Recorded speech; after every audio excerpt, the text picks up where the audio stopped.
गर्भसंस्कारमध्ये आपण जे काही संस्कार करतो ना, त्याचे फायदे आपल्याला मुलं झाल्यापासून ते मोठे होईस्तोपर्यंत लक्षात यायला लागतात. चला पुढे सांगतेच. त्याच्या आधी ना आज सकाळची सुरुवात मस्त अशी दोघांसाठी कॉफी बनवली होती आणि समर्थासाठी दूध बनवलं होतं. आमची दोघांची कॉफी बघितल्यानंतर समर्थाने जी काय दूध न प्यायला रडरड केली ना, म्हणजे खरंच आम्हाला तर कॉफी पिऊन ना पस्तावाच आला होता. त्याच्यानंतर मग काय स्किन केअर करून घेतलं आणि त्याच्यानंतर ना मग उपवास म्हटल्यानंतर माझ्यामध्ये ना इतकी एक्स्ट्राची एनर्जी असते ना, माहिती नाही एवढी एनर्जी कुठून येते.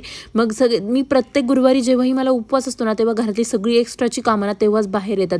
त्याच्यानंतर ना मग रताळी होती शिवरात्रीसाठी आणलेली एक्स्ट्राची, ती तिथे ना स्टीम करायला ठेवली. आणि प्रत्येक वेळी रताळं स्टीम करताना मी तुम्हाला एक टिप सांगते. ती ना चाळणीमध्ये स्टीम करायची, डायरेक्ट पाण्यामध्ये असे स्टीम करायचे नाही. त्याने काय होतं ना की रताळ्यामधली सगळी गोडी निघून जाते. त्याच्यानंतर काही फ्रूट्स वगैरे आणायला गेलो होतो आणि जातानाच ना समर्थाने ही शिवाजी महाराजांची मूर्ती बघितली आणि तिला लगेच म्हणायला लागली की तिकडे जायचं महाराजांचं. आणि तिथे गेल्यानंतर ना आम्ही तिला काहीच बोललो नव्हतो.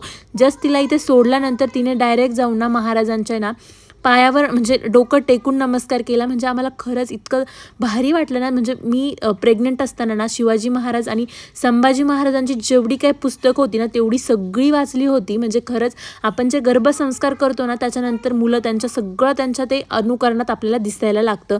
तर त्याच्यानंतर ना संध्याकाळच्या वेळी तबल्याच्या क्लासला गेलो. तर असा होता आमचा दिवस. Thanks for watching and bye. Follow me.